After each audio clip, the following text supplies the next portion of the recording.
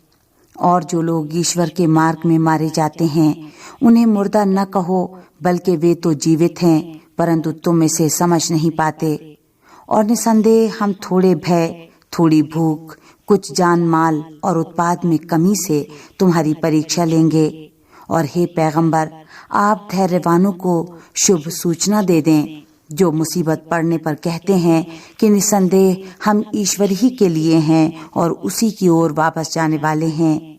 यही लोग हैं जिनके लिए उनके पालनहार की ओर से आशीर्वाद और दया है, और यही लोग सही मार्ग पर हैं।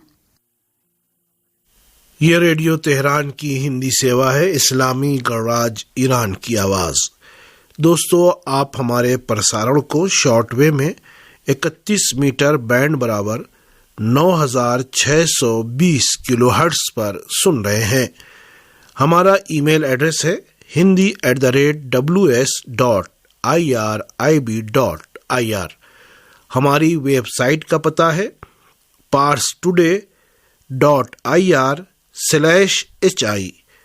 हमारा व्हाट्सएप नंबर है 00989035065492। दोस्तों, आज रविवार है। इस पंथ की 21 और मार्च की 12 तारीख है। साथ ही आज इस्लामी कैलेंडर के 8वें महीने शाबान की 19 तारीख है। आज की हमारी सभा के कार्यक्रमों की रूपरेखा कुछ इस प्रकार है। सबसे पहले आप खबर सुनेंगे, उसके बाद आपकी सेवा में पेश किया जाएगा कार्यक्रम राजनीतिक चर्चा, और उसके बाद आपकी सेवा में पेश किया जाएगा कार्यक्रम कुरान ईश्वरीय चमत्कार। और आज की सभा के अंत में आपकी सेवा में जो कार्यक्रम पेश किया जाएगा वो होगा आज कल।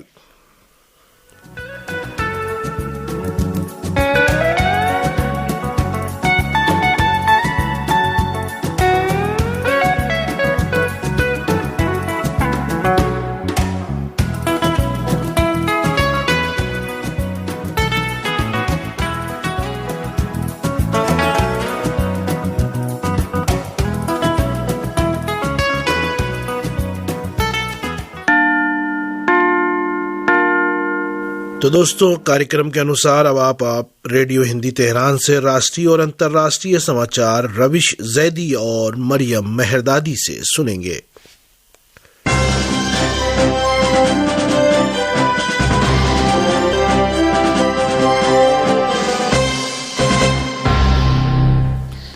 बिस्मिल्लाहिर्रहमानिर्रहीम। सबसे पहले आज के मुख्य समाचारों का सारांश।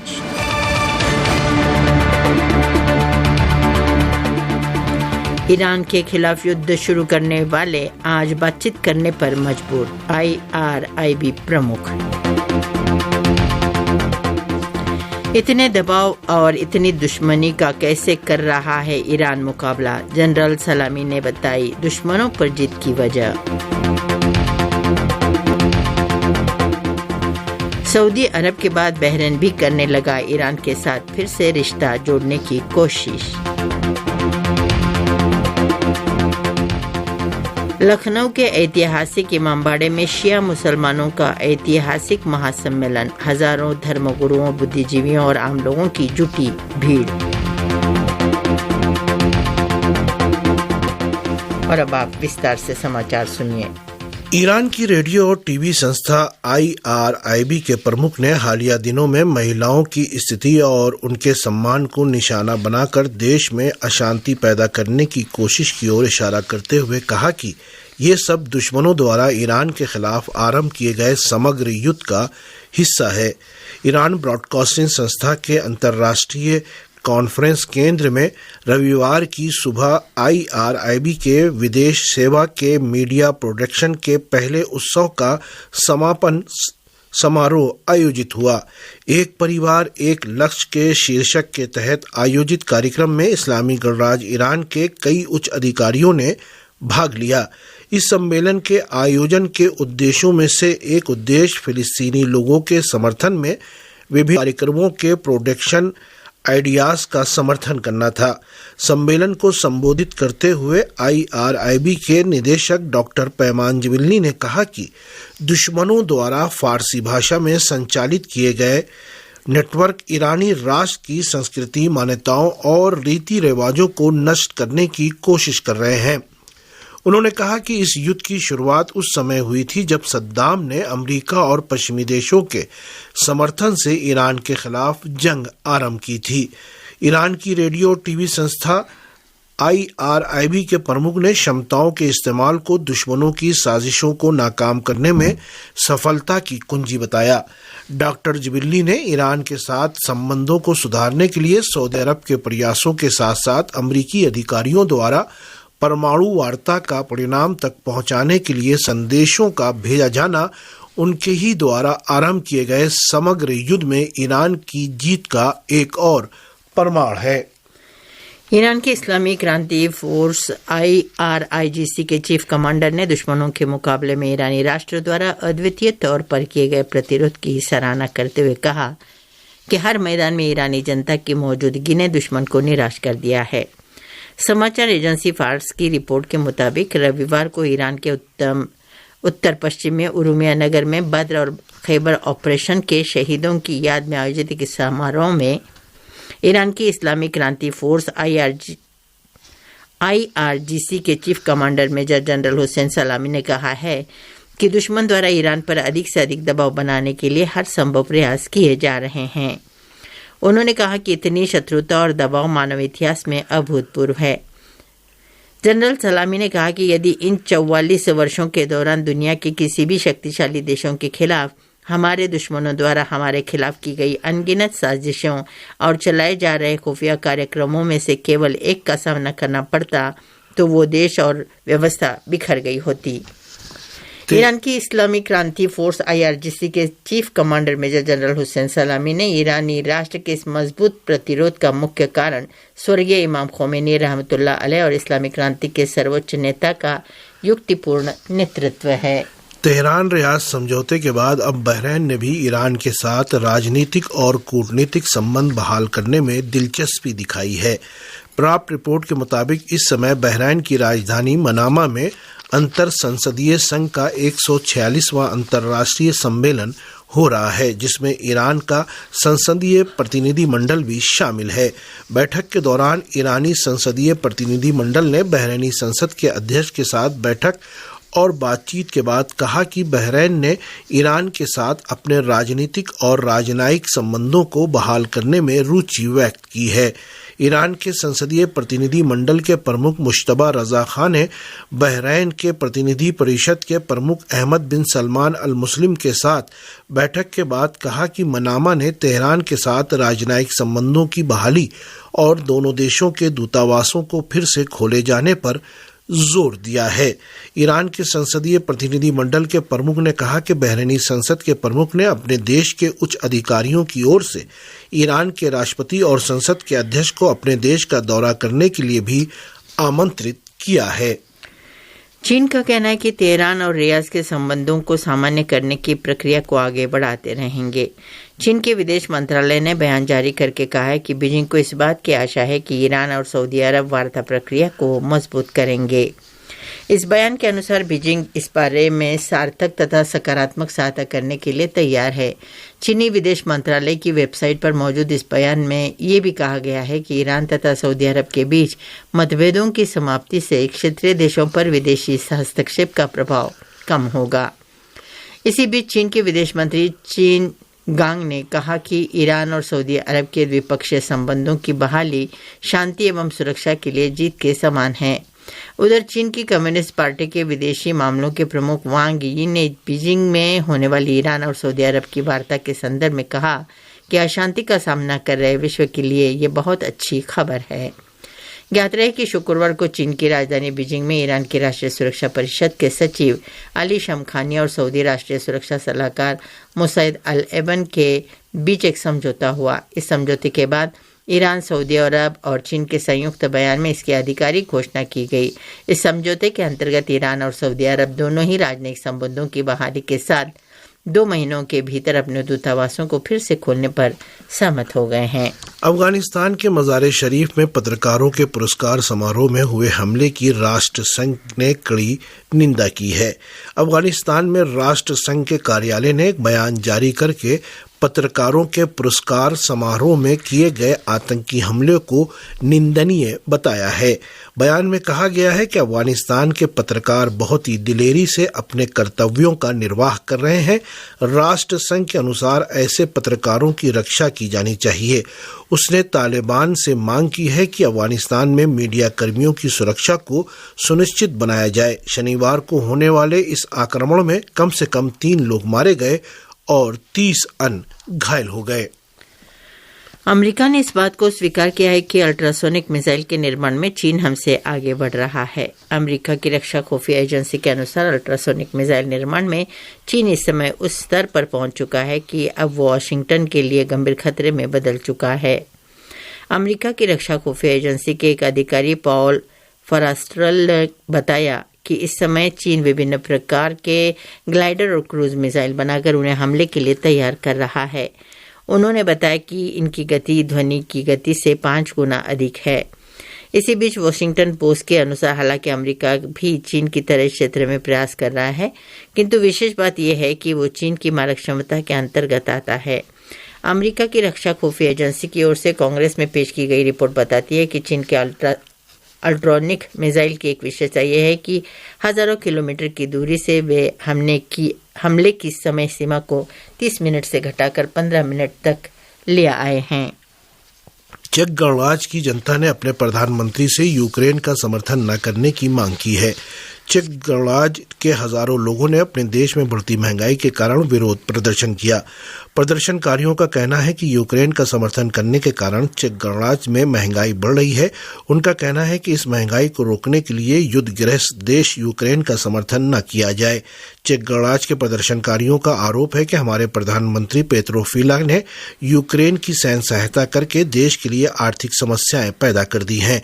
पिछले 1 वर्ष के दौरान चेक गणराज्य में ऊर्जा के मूल्यों में अभूतपूर्व ढंग से वृद्धि हुई है। ये लोग नेटो की नीतियों का भी विरोध कर रहे थे। पोप फ्रांसिस का कहना है कि वे यूक्रेन और रूस दोनों के एक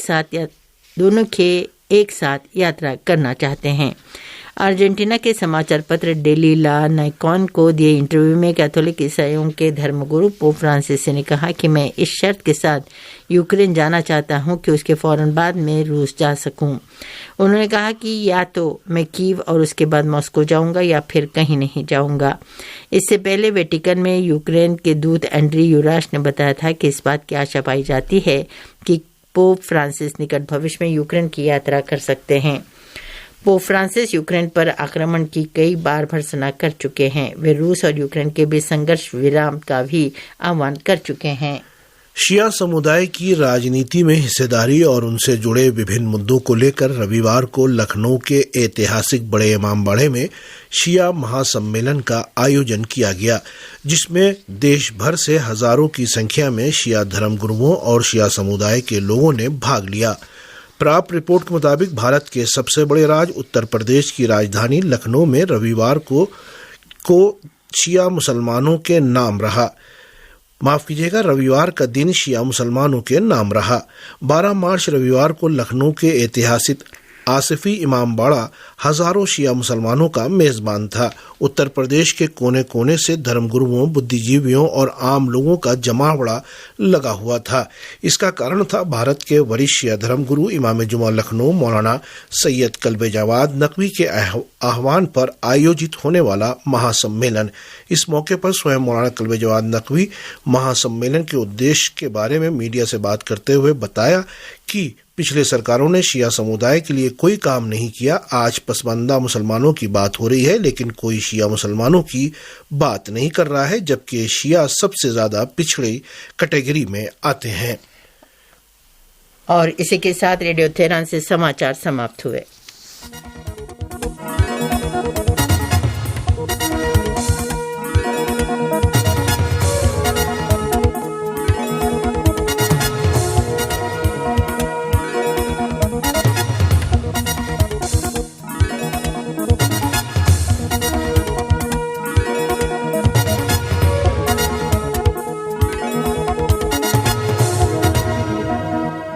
ये तेहरान है, इस्लामी गणतंत्र ईरान की आवाज।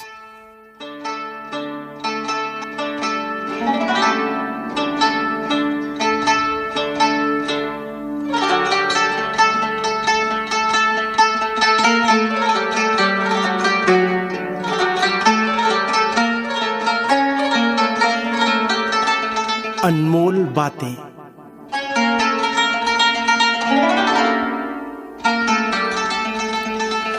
दोस्तों, कार्यक्रम अनमोल बातें लेकर आपकी सेवा में हाजिर है। मोहम्मद मेहदी का सलाम स्वीकार कीजिए।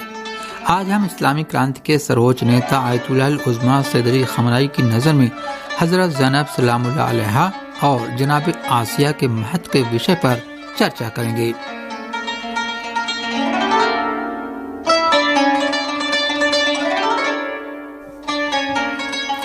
इस्लामी क्रांति के सर्वोच्च नेता आयतुल्लाह उज़्मा सैयद अली खमनाई अपने महत्वपूर्ण बयान में हजरत ज़ैनब और फिरौन की पत्नी हजरत आसिया के बीच अंतर पर रोशनी डालते हैं।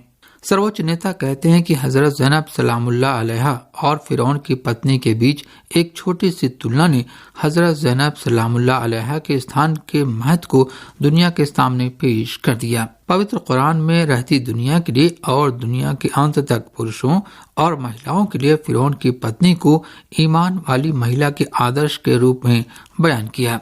इस्लामी क्रांति के सर्वोच्च नेता आयतुल्लाह उज़्मा सैयद अली खमनाई कहते हैं कि उस समय फिरौन की पत्नी से तुलना कीजिए जब वो हजरत मूसा पर ईमान लाई और उनके मार्गदर्शन को अपने दिल में बिठा लिया जिसे हजरत मूसा ने उनके सामने पेश किया था।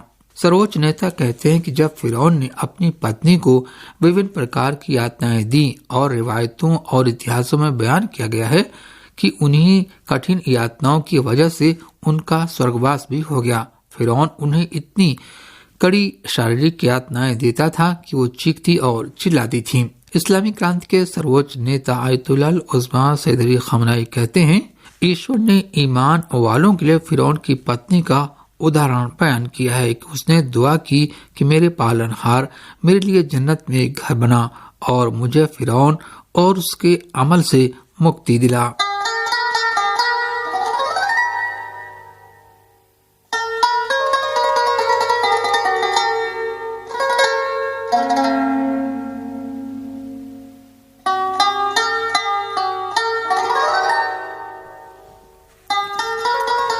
इस्लामी क्रांति के सर्वोच्च नेता आयतुल्लाह उज़्मा सैयद अली खमनाई कहते हैं कि फिरौन की पत्नी ने अल्लाह से दुआ मांगी कि मेरे पालनहार मेरे लिए जन्नत में एक घर बना दे। वास्तव में वो मौत की दुआ मांग रही थीं।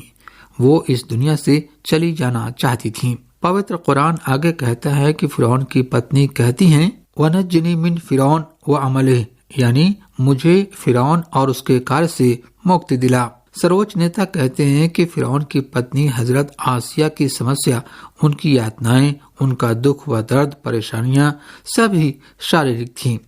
हजरत ज़ैनब की तरह नहीं थीं, जिन्होंने कुछ भाइयों, 2 बेटों और कई निकटवर्ती लोगों और भतीजों को खो दिया था। ये सब लोग उनकी आंखों के सामने कत्लगाह नहीं गए थे। ये आत्मिक दर्द जो हजरत ज़ैनब ने उठाया वो कभी भी फिरौन की पत्नी हजरत आसिया को पेश नहीं आया। तो श्रोताओ, इसी के साथ हमारा ये कार्यक्रम यहीं पर समाप्त होता है।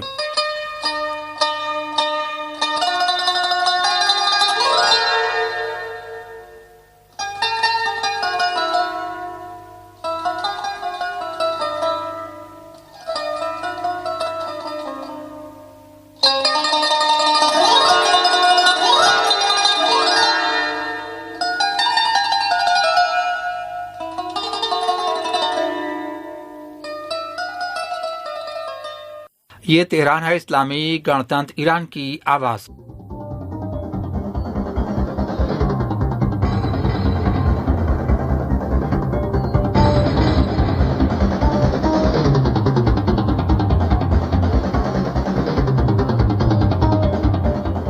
राजनीतिक चर्चा।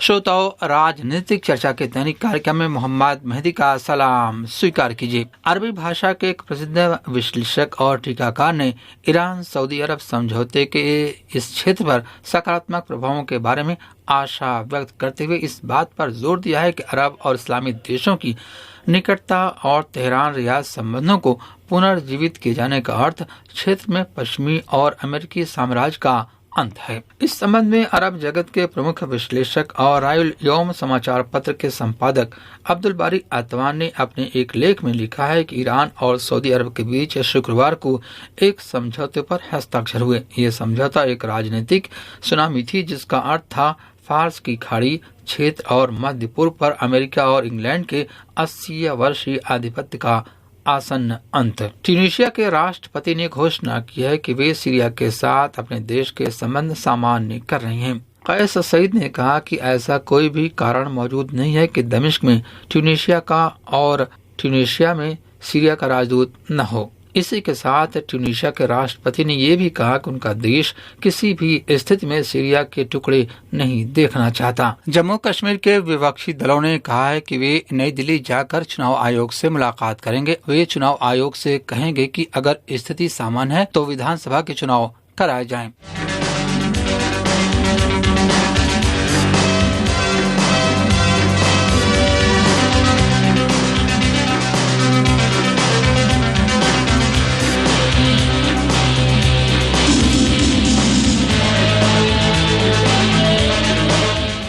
अरबी भाषा के एक प्रसिद्ध विश्लेषक और टीकाकार ने ईरान सऊदी अरब समझौते के इस क्षेत्र पर सकारात्मक प्रभावों के बारे में आशा व्यक्त करते हुए इस बात पर जोर दिया है कि अरब और इस्लामी देशों की निकटता और तेहरान रियाद संबंधों को पुनर्जीवित किए जाने का अर्थ क्षेत्र में पश्चिमी और अमेरिकी साम्राज्य का अंत है। इस संबंध में अरब जगत के प्रमुख विश्लेषक और रायुल यौम समाचार पत्र के संपादक अब्दुल बारी अतवान ने अपने एक लेख में लिखा है कि ईरान और सऊदी अरब के बीच शुक्रवार को एक समझौते पर हस्ताक्षर हुए। ये समझौता एक राजनीतिक सुनामी थी जिसका अर्थ था फार्स की खाड़ी क्षेत्र और मध्य पूर्व पर अमेरिका और इंग्लैंड के 80 वर्षीय आधिपत्य का आसन्न अंत। समीक्षा पेश करें साथ ही अख्तर अब्बास। अरबी भाषा के एक प्रसिद्ध विश्लेषक और टीकाकार ने ईरान सऊदी समझौते के इस क्षेत्र पर सकारात्मक प्रभावों के बारे में आशा व्यक्त करते हुए इस बात पर जोर दिया है कि अरब और इस्लामी देशों की निकटता और तेहरान रियाद संबंधों को पुनर्जीवित किए जाने का अर्थ क्षेत्र में पश्चिमी और अमेरिकी साम्राज्यवाद का अंत है। ईरान और सऊदी अरब ने शुक्रवार 19 मार्च को चीन में 7 साल बाद राजनयिक संबंधों को बहाल करने के लिए जिस समझौते पर हस्ताक्षर किए उसका व्यापक रूप से अंतर्राष्ट्रीय और क्षेत्रीय मीडिया क्षेत्र के विशेषज्ञों और विश्लेषकों में काफी असर देखने को मिल रहा है, जबकि विशेषज्ञ इस समझौते के आयामों और क्षेत्रीय मानचित्रों और समीकरणों पर इसके प्रभावों की समीक्षा कर रहे हैं। इस संबंध में अरब जगत के प्रमुख विश्लेषक और राय अल यौम समाचार पत्र के संपादक अब्दुल बारी अतवान ने अपने एक लेख में लिखा है कि ईरान और सऊदी अरब के बीच शुक्रवार को एक समझौते पर हस्ताक्षर किए गए। ये समझौता एक रणनीतिक सुनामी थी जिसका अर्थ था फार्स की खाड़ी क्षेत्र और मध्य पूर्व पर अमेरिका और इंग्लैंड के 80 वर्षीय आधिपत्य का आसन्न अंत और फार्स की खाड़ी और मध्य पूर्व के क्षेत्र में एक महत्वपूर्ण रणनीतिक खिलाड़ी के रूप में चीन की भूमिका को मजबूत करना है। अब्दुल बारी अतवान लिखते हैं कि इस समझौते के माध्यम से सऊदी अरब अपने लिए सैकड़ों अरब डॉलर बचा सकता है और इसका उपयोग अपनी शक्ति को मजबूत करने और भविष्य की परियोजनाओं के वित्त पोषण के लिए कर सकता है, जिसके माध्यम से वो एक वित्तीय और आर्थिक और शायद सैन्य शक्ति बनने का प्रयास कर रहा है। इसके साथ ही रियाज अपनी आय के स्रोतों को बढ़ा सकता है और तेल पर अपनी निर्भरता को कम कर सकता है। अब्दुल बारी अतवान लिखते हैं कि तेहरान और रियाज के बीच संबंधों का पुनरुद्धार क्षेत्र और दुनिया में अमेरिका और इस्राएल की कमजोरी और इस गठबंधन की परियोजनाओं के पतन की शुरुआत के बड़े संकेतों में से एक है, जिनमें से सबसे स्पष्ट फार्स की खाड़ी के शासकों और समृद्ध देशों के नेतृत्व में एक केंद्र की स्थापना है। ये समझौता उन सभी योजनाओं और साजिशों को भी नष्ट कर देता है जो अमेरिकी और ज़ायोनियों ने ईरान के खिलाफ तैयार की हैं। उन्होंने ये साजिश ये दावा करते हुए तैयार की कि ईरान इस क्षेत्र के लिए खतरा है, ताकि वो इस तरह से सैन्य और सुरक्षा के मामले में अरब देशों से धन उगाही कर सकें और उन पर हावी होने की अपनी योजनाओं पर काम कर सकें। अरबी भाषी विश्लेषक आगे लिखते हैं कि ज़ायोनी शासन पिछले 20 वर्षों से ईरान की चिंता और दुःस्वप्न के साथ जी रहा है और उसने अपनी सभी सुविधाओं और संबंधों और दुनिया में यहूदी लॉबियों का इस्तेमाल ईरान का सामना करने और इस देश को कमजोर करने तथा अरब देशों को मिलाकर ईरान के सामने एक दीवार बनाने की कोशिश के लिए खर्च की है। ज़ायोनी शासन ने भी ईरान के परमाणु कार्यक्रम को नष्ट करने की योजना तैयार की थी, लेकिन ये सभी प्रयास विफल रहे और हम देखते हैं कि ईरान ने सऊदी अरब के साथ अपने संबंधों को फिर से शुरू किया और एक ऐतिहासिक समझौते पर हस्ताक्षर किए जो दोनों देशों के बीच सहयोग को सक्रिय करता है।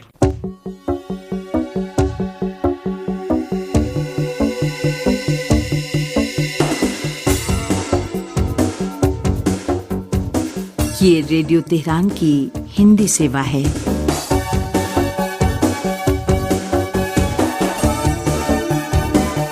और आप सुन रहे हैं कार्यक्रम राजनैतिक चर्चा। समाचारों से एक कदम आगे बढ़ते हुए घटनाओं की तह तक पहुंचने और विभिन्न आयामों को छूने की कोशिश। कार्यक्रम राजनैतिक चर्चा।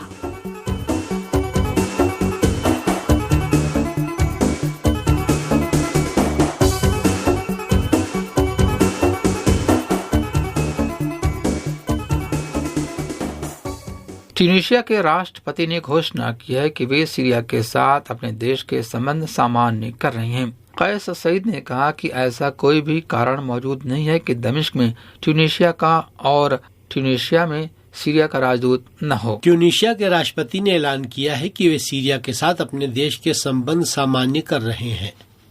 कैस सईद ने कहा है कि ऐसा कोई भी कारण मौजूद नहीं है कि दमिश्क में ट्यूनीशिया का और ट्यूनीशिया में सीरिया का राजदूत न हो। इसी के साथ ट्यूनीशिया के राष्ट्रपति ने यह भी कहा है कि उनका देश किसी भी स्थिति में सीरिया के टुकड़े नहीं देखना चाहता। कैस सईद का ये बयान सीरिया को अलग थलग करने के पश्चिम के षड्यंत्र के लिए बुरी खबर साबित होगा। हालांकि अमेरिका के नेतृत्व में पश्चिम अब भी सीरिया के राष्ट्रपति बशार असद के विरुद्ध षड्यंत्रकारी नीतियां अपनाए हुए है, इसीलिए वो सीरिया के साथ किसी भी देश के संबंध स्थापित करने से खुश नहीं है। पश्चिम की इस नीति के विरोध में अब वे अरब देश भी आ चुके हैं जो लंबे समय से बशार असद की सरकार का विरोध करते आए हैं और साथ ही सीरिया में सक्रिय आतंकी गुटों का समर्थन करते रहे हैं। इसी संदर्भ में अरब देशों के कई संसद सभापतियों ने हाल ही में सीरिया की यात्रा करके इस देश के राष्ट्रपति बशार असद से भेंट वार्ता की है। हालिया 12 वर्षों में अभूतपूर्व कदम उठाते हुए 26 फरवरी 2023 को यूएई, जॉर्डन, इराक, फिलिस्तीन, लीबिया, मिस्र और लेबनान के संसद सभापतियों ने दमिश्क की यात्रा की थी। इससे एक दिन पहले 25 फरवरी को मोहम्मद अल हलबूसी ने अरब देशों के राष्ट्राध्यक्षों की बैठक में ये मांग की थी कि सीरिया को अरब जगत में वापस लाया जाए। जहां सीरिया की सरकार का विरोध करने वाले आतंकी गुट मैदान से पीछे हट चुके हैं, वहीं पर अब अरब देशों के नेता मैदान में सामने आकर सीरिया से संबंध सामान्य करने में लगे हुए हैं।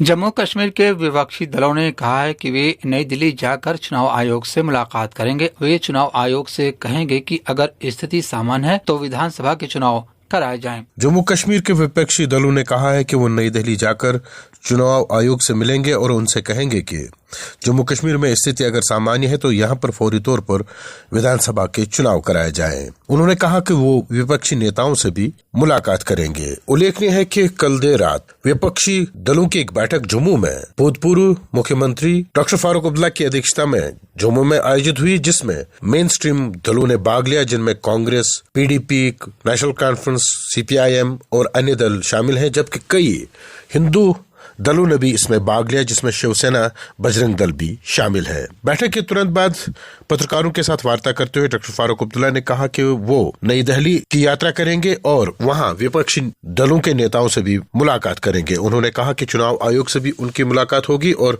उनसे ये कहा जाएगा कि जम्मू कश्मीर में फौरी तौर पर चुनाव कराए जाएं, क्योंकि उसके सिवा कोई दूसरा ऑप्शन नहीं है। उन्होंने कहा कि फ्लोर ऑफ द हाउस प्रधानमंत्री और गृह मंत्री ने यह कहा कि जम्मू कश्मीर में स्थिति सामान्य होते ही उन्हें राज्य का दर्जा वापस किया जाएगा और चुनाव संभव कराए जाएंगे, परंतु ऐसा दिख नहीं रहा है। इस बीच एपेटेक नामी कंपनी को यहाँ के एग्जाम्स कंडक्ट कराने के विरोध में एक बार फिर जम्मू कश्मीर में जोरदार प्रदर्शनों का क्रम आरंभ हुआ है। जम्मू और कश्मीर में युवक इस कंपनी के विरोध में जोरदार प्रदर्शन कर रहे हैं।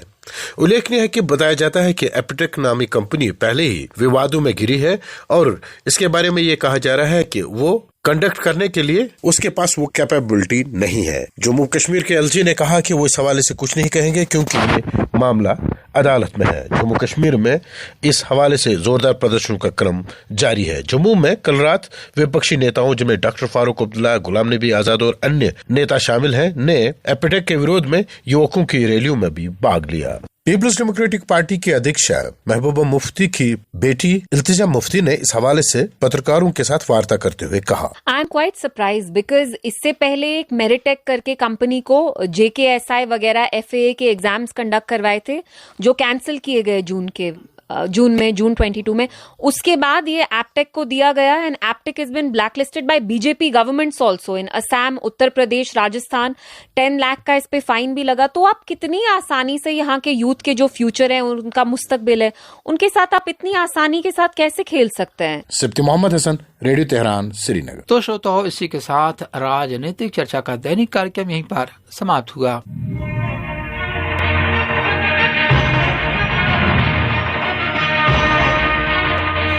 ये रेडियो तेहरान की हिंदी सेवा है, इस्लामी गणराज ईरान की आवाज। दोस्तों, अभी आप कार्यक्रम अनमोल बातें और कार्यक्रम राजनीतिक चर्चा सुन रहे थे। अब आपकी सेवा में पेश किया जा रहा है कार्यक्रम कुरान ईश्वरीय चमत्कार।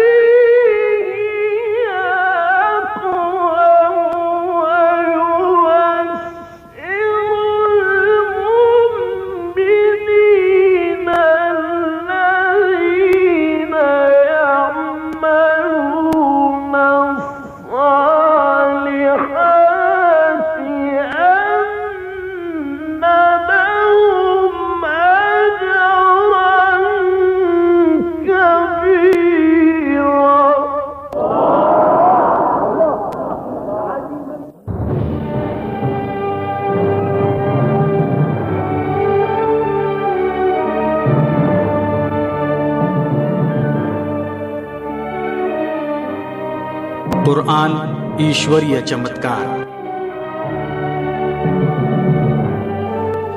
प्रिय श्रोताओं, कार्यक्रम कुरान ईश्वरीय चमत्कार की एक अन्य कड़ी लेकर आपकी सेवा में उपस्थित हैं। आशा है पसंद करेंगे। आइए पहले सूरह हज की 12वीं और 13वीं आयतों की तिलावत सुने। यदउ मिन दूनिल्लाहि मा ला यदुर्रुहु व मा ला यंफउहु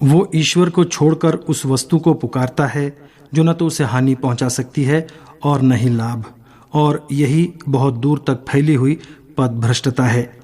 बल्कि वो उसे पुकारता है जिसकी हानि उसके अपेक्षित लाभ की तुलना में अधिक निकट है, और वो कितना बुरा संरक्षक और कितना बुरा साथी है। इससे पहले हमने कहा कि कमजोर ईमान वाले लोग जब कठिनाइयों और संकटों में ग्रस्त होते हैं तो कुफ्र बकने लगते हैं। ये आयतें कहती हैं कि धीरे धीरे सत्य के मार्ग से वे अधिक भटकते जाते हैं और ईश्वर के स्थान पर अंधविश्वास उनके मन में बस जाता है। वे सोचते हैं कि कुछ सितारे या निर्जीव पत्थर उनके सौभाग्य या दुर्भाग्य में भूमिका निभाते हैं। अतः वे विभिन्न शैलियों से उनसे अपनी समस्याओं के निदान की प्रार्थना करते हैं और इन निर्जीव वस्तुओं के समक्ष ऐसा व्यवहार अपनाते हैं मानो वे उनकी उपासना करते हों। खेद के साथ कहना पड़ता है कि आज के तथा कथित सभ्य संसार में भी कुछ लोग घोड़े की नाल, सांप की काल्पनिक मणि और नींबू व हरी मिर्च जैसी वस्तुओं को संपन्नता की प्राप्ति और समस्याओं के निवारण के लिए प्रभावी समझते हैं। कुछ अन्य लोग अपनी कठिनाइयों व दुखों की समाप्ति और सांसारिक प्रसन्नता की प्राप्ति के लिए ईश्वर के बजाय अपने ही समान लोगों का आंख बंद करके आज्ञा पालन करते हैं, जबकि इस प्रकार के लोगों की ओर से पहुंचने वाली हानि उनके द्वारा होने वाले लाभ से अधिक निकट होती है और वे खतरे के समय मनुष्य के अच्छे साथी सिद्ध नहीं हो सकते। फिरऔन के अनुयायी हजरत मूसा अलैहिस्सलाम के ईश्वर के बजाय फिरऔन की उपासना करते थे, किंतु जब वे नील नदी में डूबने लगे तो उन्हें फिरऔन की ओर से कोई सहायता प्राप्त नहीं हुई और वे भी उसकी भांति नील में डूब गए। इन आयतों से हमने सीखा कि यह आस्था अनेक ईश्वरवादी एवं भ्रष्ट है कि ईश्वर के अतिरिक्त भी कोई मनुष्य के जीवन में प्रभावी है। उन लोगों से मेल जोल रखने से बचना चाहिए जो हमें ईश्वर के मार्ग से दूर करके अन्य मार्गों की ओर ले जाते हैं, क्योंकि इस प्रकार के लोग खतरे के समय हमें कोई लाभ नहीं पहुंचाते।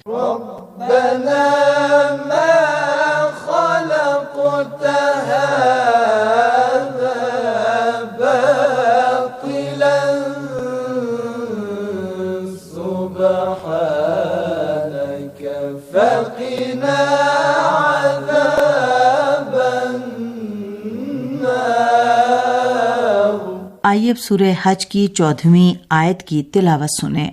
इन्नल्लाह युदखिलुल्लज़ीना आमनू व अमिलुस्सालिहाति जन्नातिन तजरी मिन तहतिहल अन्हार इन्नल्लाह यफ़अलु मा युरीद।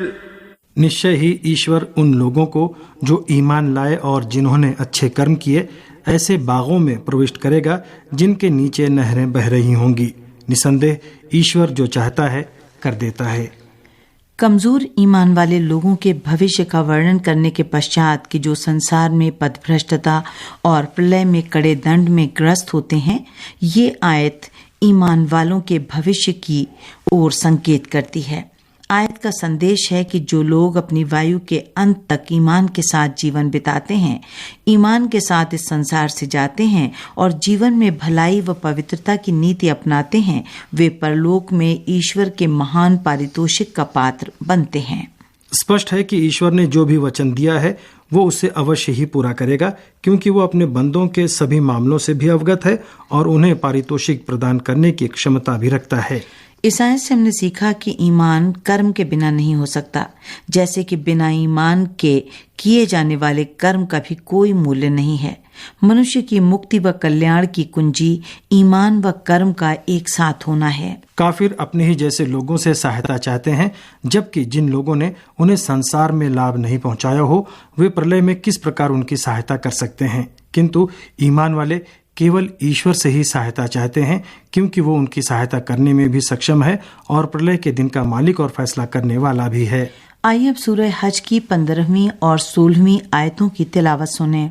मन कान यज़ुन्नु अन लन यंसुरहु अल्लाहु फिद दुनिया वल आखिरति फलयमदुद बिसबबिन इलस समाइ थुम्मा लियक़तअ